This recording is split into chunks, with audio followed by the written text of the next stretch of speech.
Assalamualaikum warahmatullahi wabarakatuh. Syukur alhamdulillah kita panjatkan senantiasa kita anturkan kepada Allah Subhanahu wa taala yang senantiasa melimpahkan rahmatnya dan karunia-Nya bagi kita semua dan senantiasa menuntun kita dalam keseharian kita sehingga insya Allah dalam aktivitas kita keseharian kita senantiasa bernilai ibadah di sisi Allah Subhanahu wa taala. Rekan-rekan mahasiswa yang berbahagia, insya Allah pada kesempatan yang berbahagia ini saya akan kembali melanjutkan penjelasan materi kuliah desain pembelajaran, dan tentunya penjelasan materi kuliah desain pembelajaran ini berkaitan dengan administrasi guru. Nah, inti daripada materi mata kuliah desain pembelajaran ini sebenarnya ini kita sudah masuk berkaitan dengan administrasi guru. Ya, kalau berbicara administrasi guru, inilah hal tugas dan tanggung jawab yang harus dipenuhi guru, itu adalah harus memahami dan menuntaskan berkaitan administrasi guru itu sendiri. Nah, rekan-rekan mahasiswa yang berbahagia, di sini ada beberapa yang harus dipahami oleh guru berkaitan dengan administrasi itu sendiri, administrasi pembelajaran, baik itu dasarnya maupun nanti membuat perangkap-perangkap pembelajaran itu sendiri. Nah, kalau kita berbicara administrasi guru, ada 6 hal tahapan-tahapan yang harus dipahami dan diketahui. Nah, di layar ini sudah saya cantumkan yang pertama harus dipahami ada namanya kalender pendidikan.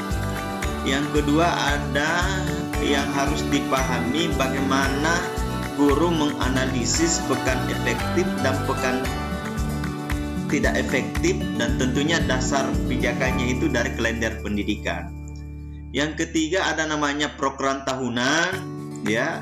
Ada yang keempat ada program semester, 5 ada namanya silabus, dan 6 ada namanya rencana pelaksanaan pembelajaran atau RPP. Untuk pada kesempatan yang berbahagia ini saya akan fokus menjelaskan dua saja dulu, yaitu berkaitan kalender pendidikan dan analisis pekan dan jam efektif pembelajaran. Untuk yang ketiga sampai ke 6 itu nanti ada lanjutan video pembelajaran yang saya akan berikan.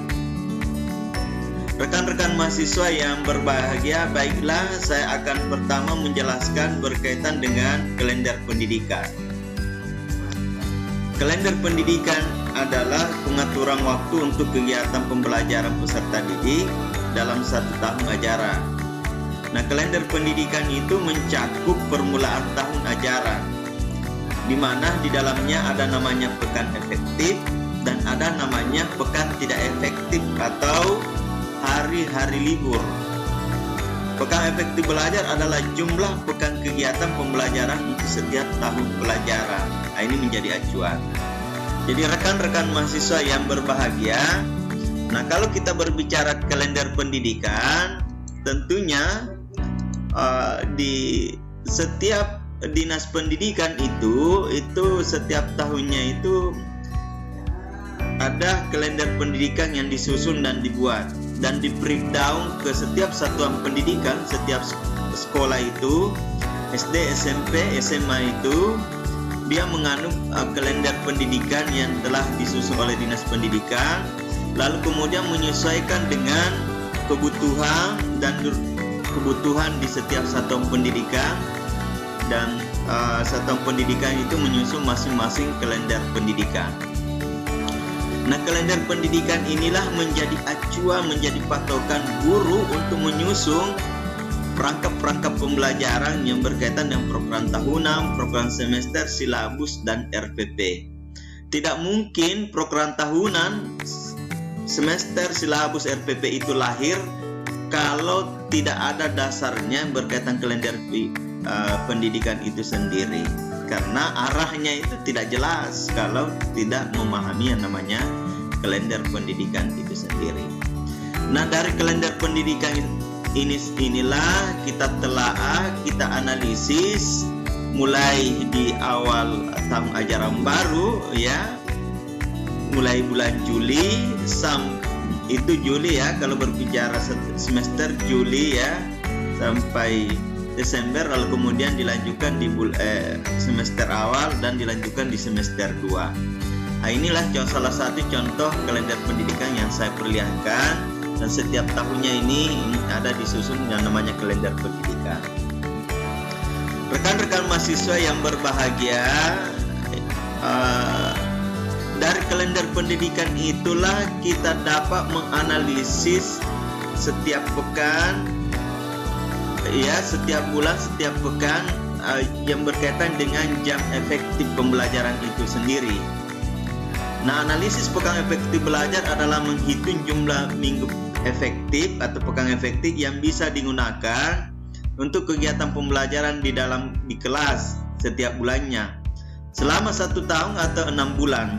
Analisis pekan efektif diikuti dengan menghitung jumlah hari efektif belajar. Dengan mengetahui minggu dan hari efektif belajar dapat diketahui juga jumlah yang efektif mengajar selama 1 tahun atau 1 semester. Jadi guru itu tidak serampangan begitu saja menentukan bahwa saya menginginkan dalam 1 tahun ini begini saja jumlah tatap mukanya dengan durasi waktunya. Semester 1 6 tatap muka saja, semester 2 8 tatap muka saja. Bukan prinsip yang masing-masing guru yang dikedepankan, tetapi dasarnya itu harus mentelaah kalender pendidikan menjadi acuan membuat pekan efektif dan pekan efektif dalam menentukan berapa tatap muka yang dibutuhkan dalam 1 tahun. Dalam semester 1, semester 2 itu sudah diketahui kalau lebih awal dianalisis. Nah, insya Allah inilah yang bisa kita langsung praktekkan nanti kalau ada waktu yang sudah disepakati. Rekan-rekan mahasiswa yang berbahagia, ini salah satu format bagaimana cara kita menganalisis pekan efektif dari kalender pendidikan. Jadi ini format yang saya tampilkan ini salah satu cara kita pedomani supaya kita mudah menganalisis pekan efektif, pekan tidak efektif dari kalender pendidikan itu sendiri. Tentunya dari tahun ajaran itu kita menganut ada 2 semester ya. Semester 1 itu mulai bulan Juli sampai Desember, dan semester 2 itu Januari sampai Juni. Nah, dari kalender pendidikan itu setiap bulan itu kita melihat berapa jumlah pekan di situ. Ya, ada 4 pekan, ada 5 pekan. Nah, dari pekan itu kita akan melihat pekan efektif itu berapa di situ, berapa pekan efektif itu. Caranya melihat pekan efektif itu adalah karena kita ketahui sudah ada hari-hari libur di situ, ada libur hari nasional, ada libur hari raya, berarti itu masuk dia di pekan tidak efektif. Ada juga libur ulangan semester, libur di akhir semester, ada juga libur setelah ujian nasional. Nah, itu tidak masuk dalam pekan-pekan efektif.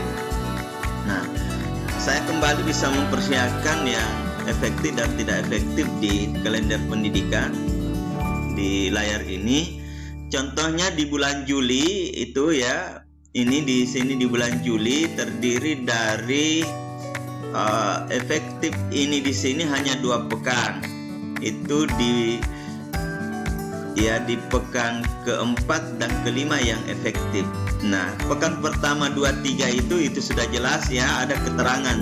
Jadi setiap kalender itu sudah ada keterangannya berkaitan dengan libur-libur itu sendiri. Ini bisa kita lihat tanggal 2 sampai 13 Juli itu libur akhir tahun. Berarti itu adalah pekan tidak efektif. 16 Juli itu adalah awal masuk sekolah, itu belum efektif ya, karena beberapa kegiatan biasa dilakukan kalau masuk sekolah. 16-20 itu pengenalan lingkungan sekolah, berarti masih penerimaan siswa baru, belum pekan efektif.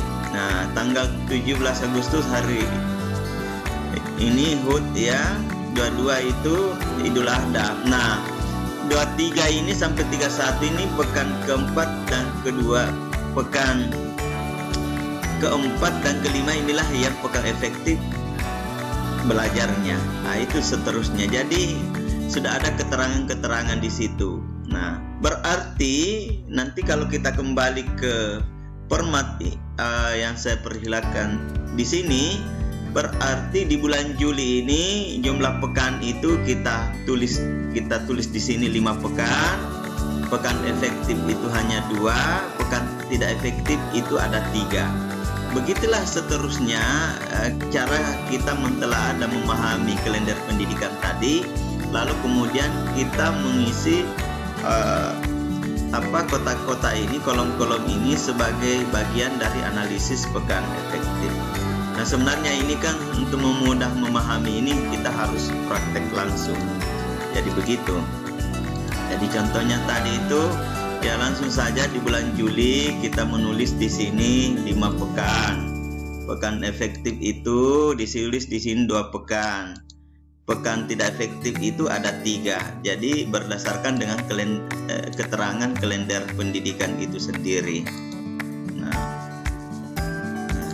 dan seterusnya nanti kita jumlah pekan dalam Juli dan Desember itu berapa pekan. Umpamanya kalau 4 kali 6 ya, jadi ada 24 pekan atau bisa juga 25 pekan. Pekan efektifnya berapa di sini, pekan tidak efektifnya. Nah, pekan efektif inilah sesungguhnya mencerminkan tatap muka pembelajaran yang berlangsung di dalam kelas.